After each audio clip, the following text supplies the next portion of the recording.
the words of my meditation and are acceptable to you, O Lord, our rock and our Redeemer. Amen.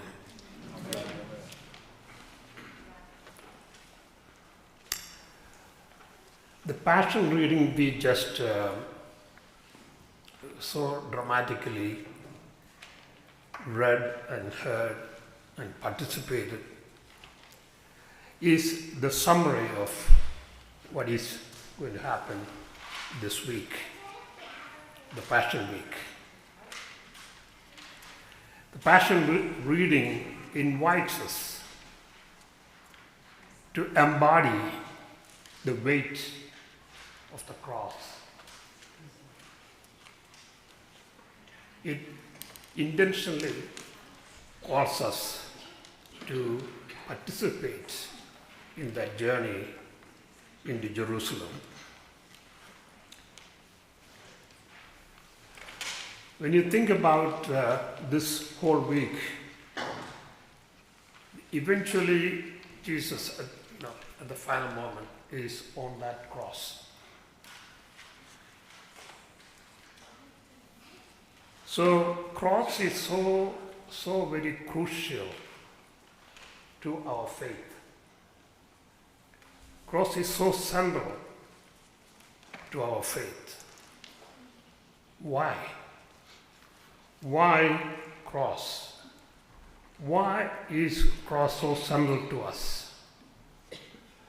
Is it not because it serves as a symbol of God's love? What used to be, or for the Romans, it was an instrument of death. But in Jesus, God, it became a symbol of God's love. His love for us, the creation, makes God vulnerable. So the cross is also a symbol of vulnerability.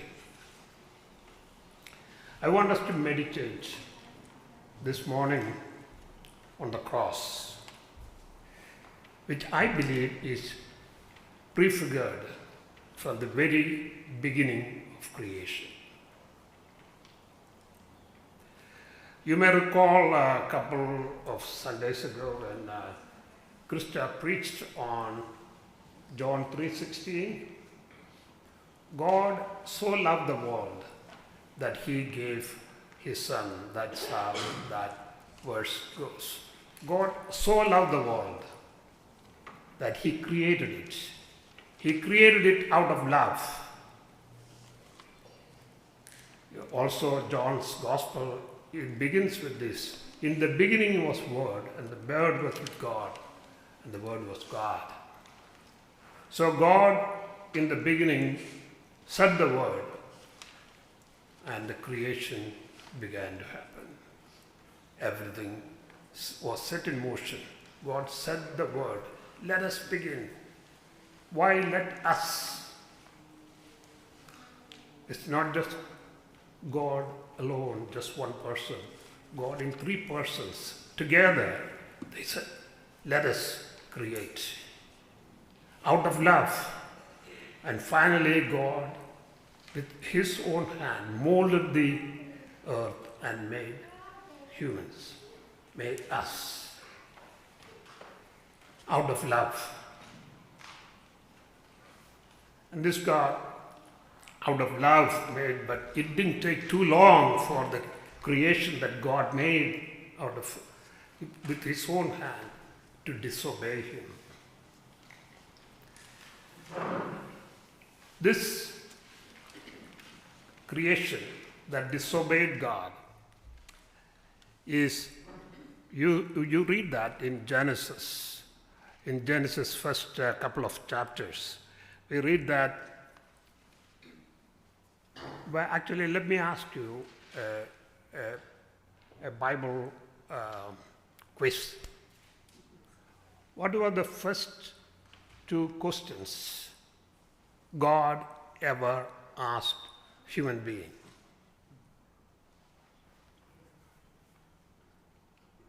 Anybody want to venture? The first two questions God asked.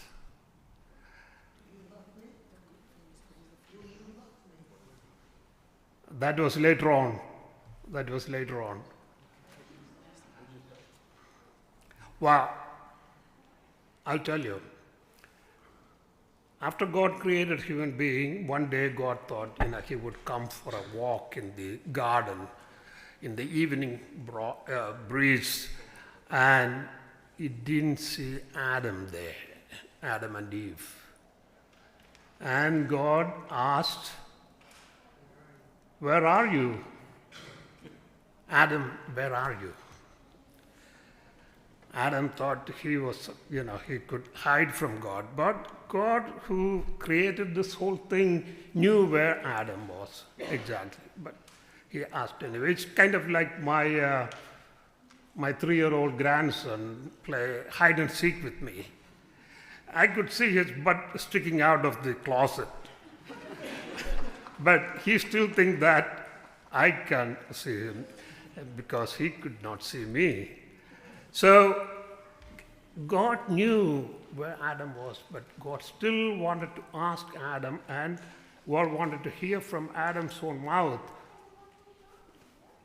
where he was. Basically, it is a significant question to all of us too. God wants to know, where are you, Adam, in your relationship with me? And as we sit here in the pews, we can ask the same question to ourselves. Where am I in my relationship with God, with our Creator, with our Maker? Where are we in our relationship? Now, let's move on to the next question. What could be that? After Cain killed Abel, and which God knew that Cain killed Abel, God asked, "Where is your brother? Where is your brother?"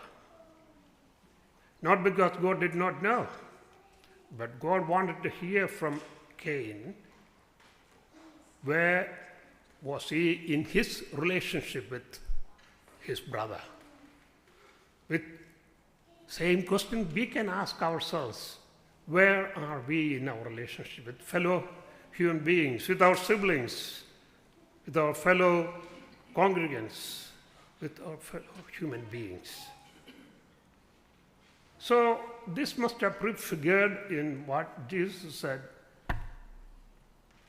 You shall love your God with all your heart, with all your mind, all your strength, and you love your neighbor as yourself. Two questions, and that is prefigured in these two things. Where are you in your relationship with God? And where are you in your relationship with your fellow human beings? One is the vertical relationship between you and God. The other one is the horizontal relationship. The vertical plank and the horizontal plank, it makes the cross. See the cross? The vertical and the horizontal. And the middle of it hangs Jesus, reconciling us with God. And with his hand stretched out on that horizontal plank, reconciling all of us together. So between those two relationships is the form of the cross. It is cross love. God's love is in the cruciform, in the cross shape.